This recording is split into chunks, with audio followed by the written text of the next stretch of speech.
Richard Krauss in his Recreation and Leisure listed some main views of leisure. Here we will briefly discuss 5 main concepts of leisure. Leisure appeared long ago. The Greek philosopher Aristotle regarded leisure as an ideal state of freedom, and the opportunity for spiritual and intellectual enlightenment, such as pursuit as art, philosophical discussion and political debate.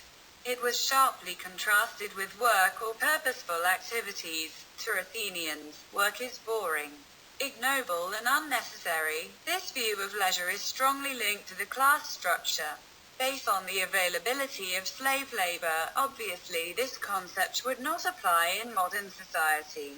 Sociologists today regarded this view as the classical view of leisure, and the modern philosophy of leisure descended from this classical Athenians view.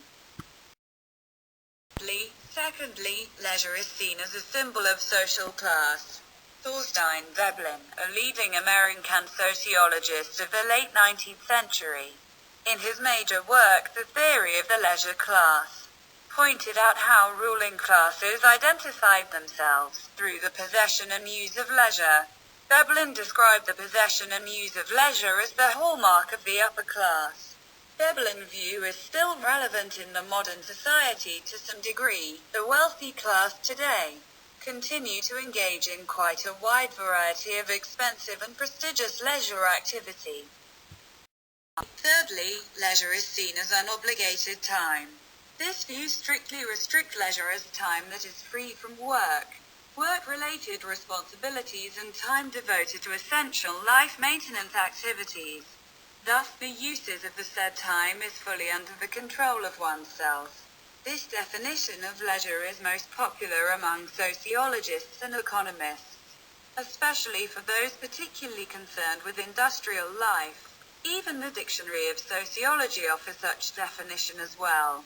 But the strict view of leisure as time lack of any obligation or compulsion is somehow challenged. One would argue that, for example, if someone raises fish as his or her hobby, or being member of musical band, one begins to practice a routine and commitment.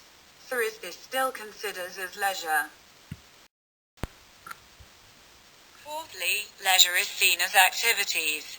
The International Study Group on Leisure and Social Science defines leisure consists of activities the individual chooses to do on his own free will, either to rest, to amuse himself, to add to his knowledge and skill, and to increase his voluntary participation in his community after discharging his professional, family and social duties. This concept is closely linked to the idea of recreation. Fifthly, leisure is seen as a state of being. The theory of leisure as a state of being was promoted by John Neuralinger in 1974. It emphasized on perceived freedom of activity and on the role of leisure in helping the individual achieve personal fulfillment, self-enrichment, in which the individual explores his or her capabilities, develops experiences and seeks for self-actualization. However, realistically, there are many situations in which individuals tend to be dominated by a consumer mentality. As a conclusion, leisure is a portion of an individual's time that is not directly devoted to work-related responsibilities or life maintenance and self-care activities.